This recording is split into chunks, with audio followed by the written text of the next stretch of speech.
이 팬데믹 가운데도 SWM 연합기도회 또 여러분이 함께 기도해 주시고 수고해 주셔서 감사드립니다.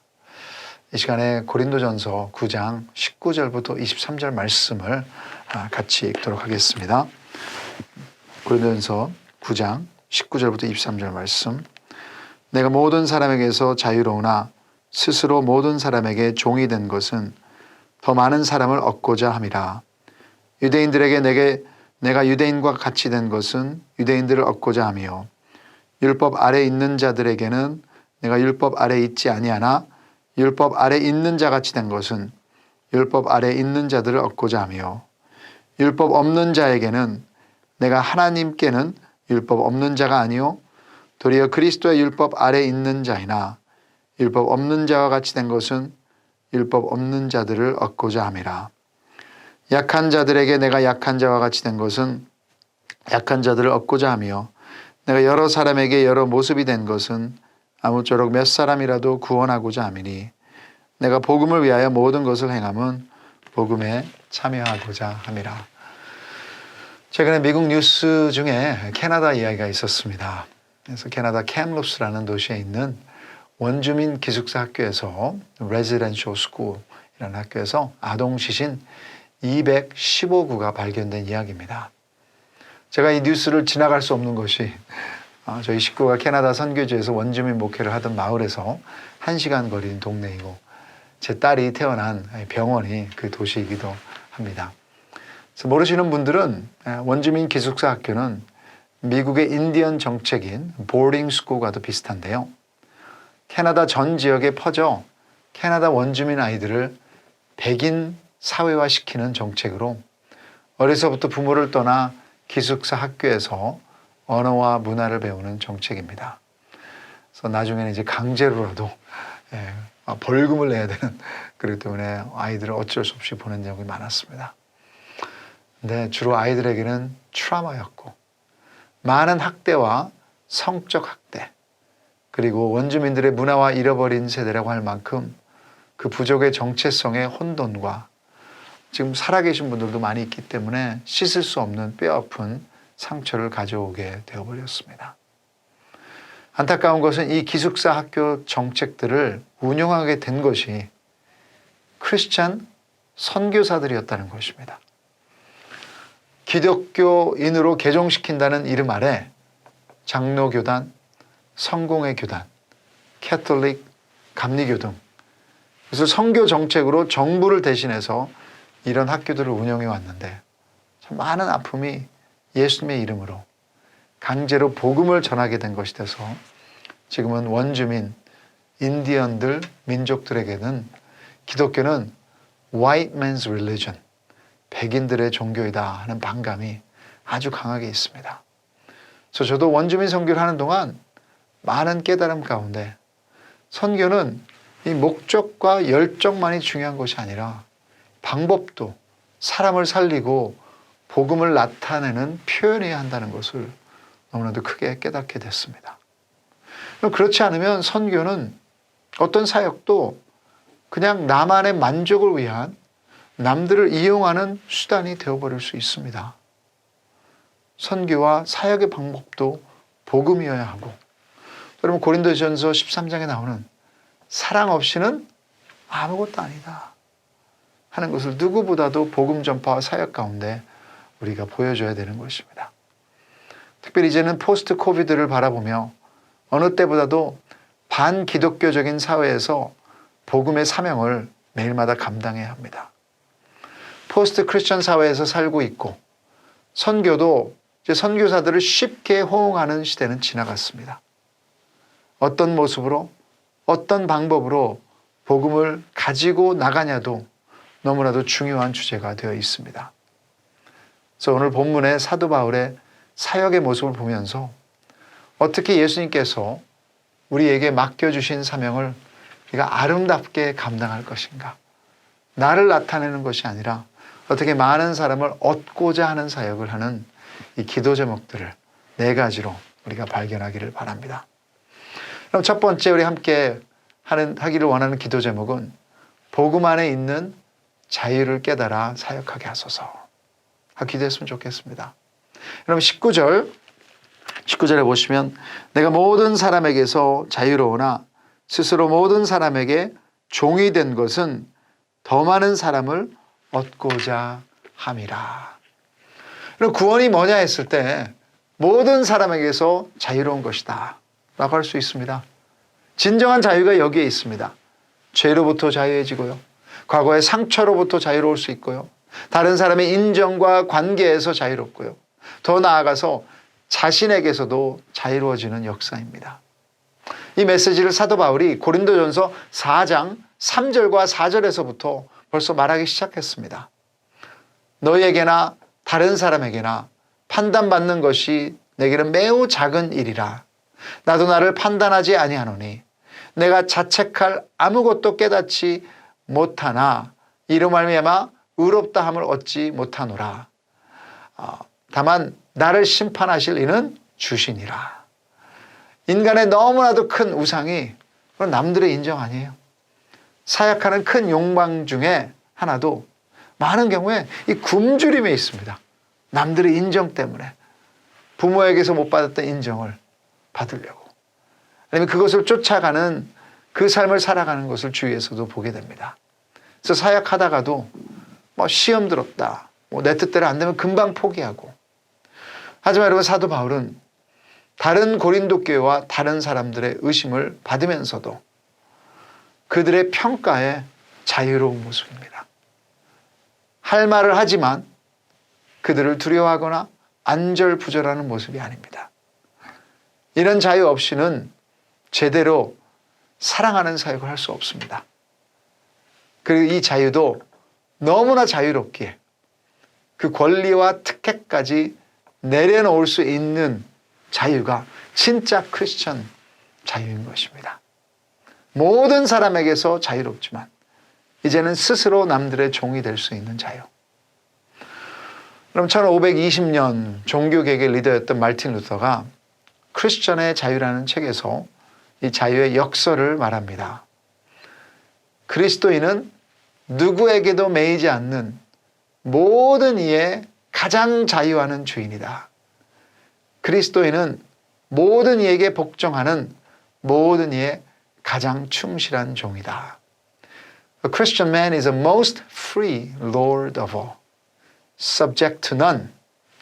A Christian man is the most dutiful servant of all, subject to all. 네? 그럼 두 가지가 함께 오른 말이에요. 우리의 구원은 죄에서 해방되는 자유이지만 나만을 위한 자유가 아니라 영원한 목적을 위한 자유로 변하게 되는 것입니다.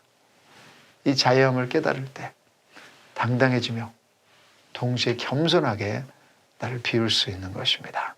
그래서 기도하십시오.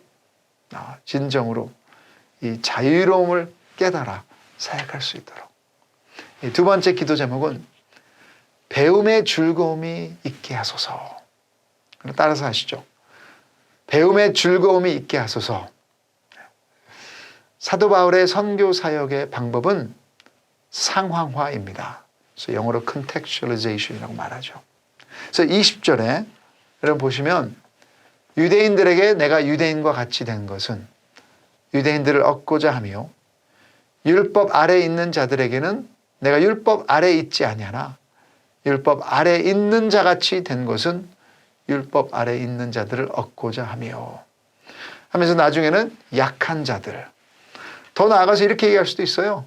사도 바울이 중국인들을 위한다면 중국인처럼 될 수 있고 난민들을 위한 것이라면 난민처럼 될 수도 있고 아프리카 사람들에게는 아프리카 사람처럼 됐고, 다른 말로 하면 성육신 선교라고도 할 수 있습니다. 그들과 같이 되려고 하는 것입니다. 그들의 옷을 입는다든지 언어를 배우는 것이든 문화를 배우며 따라하는 것이든 누구는 이것을 카풀룩 선교라고 했습니다.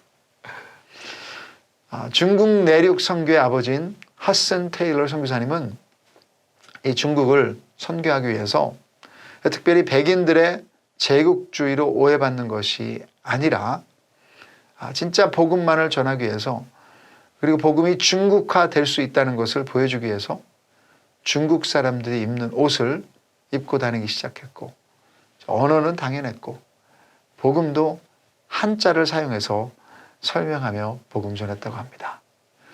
우리가 보기엔 당연한 것 같지만 너무나 많은 때 우리는 이 강자와 가진 자로 선교나 사역을 하려고 할 때가 많습니다. 그들의 수준까지 내려가는 것이 쉽지 않기 때문입니다. 하지만 그들의 수준에서 하는 배움처럼 인격적으로 대하는 것이 없습니다. 상대방을 존중하는 것입니다. 시간이 걸리기도 해요. 노력이 필요합니다. 처음에는 무시당할 수도 있습니다. 저도 말씀드린 캐나다 원주민 선교할 때 이 캐나다 원주민들은 이제 부족 언어를 쓰지 않습니다. 다 영어 쓰니까. 특별히 대부분은 그 언어를 몰라요. 나이 드신 분들만 좀 알게요. 근데 저는 이 죽은 언어, dead language라고 할 수 있지만 근처에 있는 부족 언어를 배우기 시작했어요. 뭐 대단히 배우지 않았습니다. 인사 정도, 하지만 조금 더 뭐 이런 것들, 뭔지, 그들의 문화적인 언어들. 그래서 나중에는 그들보다 더 많이 아는 경우가 많아서 농담으로 저보러 그 부족에 추장을 하라고 했던 적이 있었습니다. 근데 참 쉽지 않았어요. 근데 저는 그것을 하면서 진짜 이들의 문화가 중요하다. 그들을 존중하는, 그들이 참 내가 이렇게 중요하구나. 제가 한국말 하는 것을 보면서 그들도 자기들의 언어를 하기를 원하는 것을 봤습니다. 그러면 이것을 상대방을 배운다는 것은 아주 그들을 존중하며 사랑의 표현입니다. 선교와 사명을 감당하는 것은 그들과 같아지는 것입니다. 당연히 죄라면 그것까지 같아지는 것은 아니죠. 하지만 그들을 존중하기에 내 것을 내려놓고 그들의 것에 함께하는 것입니다. 여기에 대한 지혜가 필요합니다. 주님, 이런 지혜를 가지고 배움의 즐거움을 경험할 수 있도록, 실천할 수 있도록 하여 주시옵소서. 자, 세 번째 기도 제목은 영혼 구원의 시급함을 잊어버리지 않게 하소서. 여러분, 이렇게 사역하는 목적이 무엇입니까? 19절에 더 많은 사람을 얻고자 함이라. Win more of them. 얻고자라는 단어가 22절까지 5번 나오고 있습니다. 이렇게 사역하는 목적이 분명합니다. 얻고자 한다는 뜻이 22절에 설명되어 있습니다. 22절에 보시면 약한 자들에게 내가 약한 자와 같이 된 것은 약한 자들을 얻고자 하며 내가 여러 사람에게 여러 모습이 된 것은 아무쪼록 몇 사람이라도 구원하고자 함이니. 여러분, 얻는다는 것은 뭡니까? 구원한다는 뜻입니다. 이렇게까지 겸손하게 사랑하며 희생하며 나의 권리까지 포기하며 종으로 섬기는 까닭은 그들의 영혼이 걸려있기 때문입니다. 그들이 얻어지지 않는다면 그들의 영혼은 죽어있는 거예요. 영혼의 문제이고 영원한 문제이기에 여러분 시급한 문제예요. 언제 죽을지 모르잖아요. 크리스천이라면 영혼 구원의 시급함을 알아야 합니다. 늦게 합니다. 부담을 가져야 합니다. 여러분, 우리 주위에서 만나는 사람들, 걸어다니면서 죽은 사람들이 보이세요? Do you see dead people? 예수님을 믿지 않는다면 성경에서 분명히 영적으로 죽은 사람이라고 말하고 있습니다. 우리가 안절부절할 필요는 없습니다. 하지만 주님은 제자들을 부르실 때 마태복음 4장 19절에 사람을 낚는 어부가 되게 하신다고 했습니다. 우리의 가족이든 친지이든 아니면 어떤 민족이든 주님, 이 한 영혼을 찾으시는 아버지의 마음을 우리가 오늘도 느낄 수 있도록 도와주시옵소서. 자, 마지막 기도 제목은 복음 안의 축복을 체험하게 하소서. 우리 23절 우리 같이 한번 읽어보겠습니다. 내가 복음을 위하여 모든 것을 행함은 복음에 참여하고자 함이라. 영어로는 I do it all for the sake of the gospel that I may share with them in its blessings. 이것이 사도 바울 사역의 동기입니다. 그에게는 복음 사역이 그냥 어떤 직업이 아니라 명령이 아니라 복음의 축복에 참여하는 것이라고 영어로 말하고 있습니다. 권리를 포기하는 것이 남들의 종이 되는 것이 어떻게 복음의 축복이 됩니까? 여러분, 복음은 연합이라는 거예요. 예수님이 인간의 몸으로 오셔서 죄의 세상과 갈등에 참여하셨습니다. 예수님이 우리의 죄의 십자가에 참여하셨습니다. 그 안에 용서와 자유와 칭의와 부활의 능력과 소망과 그 성령 하나님의 연합이 체험되는 것입니다. 그 복음의 축복은 그리스도와의 연합의 절정인 거예요. 얼마나 위대한 축복입니까? 복음 때문에, 복음 안에서 복음과 함께 참여하는 희생과 사랑은 절대로 낭비가 아닌 것입니다. 영원한 축복이에요. 그래서 여러분도 함께 기도와 성령 안에 연합해서 우리가 함께 기도할 수 있어서 감사합니다. 다 물리적인 부분에서 함께 하지는 않지만 우리가 복음에 연합한 거예요. 그래서 복음을 아는 것만이 아니라 이렇게 좋은 복음, 이제는 하나님의 방법대로 흘려보내야 합니다. 사랑으로. 이제 복음의 위대함과 영광이 우리가 상대방을 얻기 위해 내려놓는 주님의 방법이 우리 모두에게 큰 은혜로 다가오기를 축복하며 기도합니다. 우리 함께 기도하시겠습니다. 주님, 사도 바울이 고린도 교회만이 아니라 우리 모든 제자들에게 이렇게 주님을 사랑하는 것처럼 자기를 본받으라고 했습니다. 오늘 이 구절이 사도 바울만 본받는 것이 아니라 성육신 하신 예수 그리스도를 본받는 인사이트와 시간이 될 수 있도록 도와주시옵소서. 저 주님께서 우리를 자유함 가운데 구원하신 줄 믿습니다.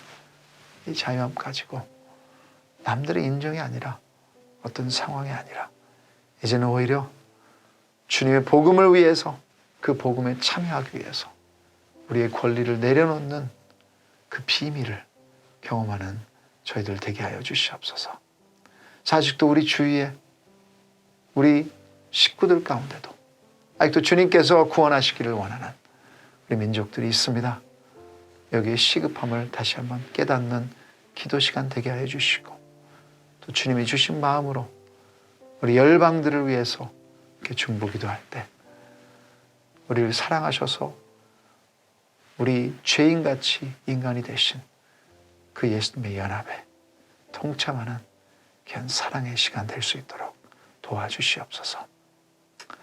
우리를 이 모습 이대로 사랑해 주심을 감사드리며 예수님의 이름으로 기도드립니다. 아멘.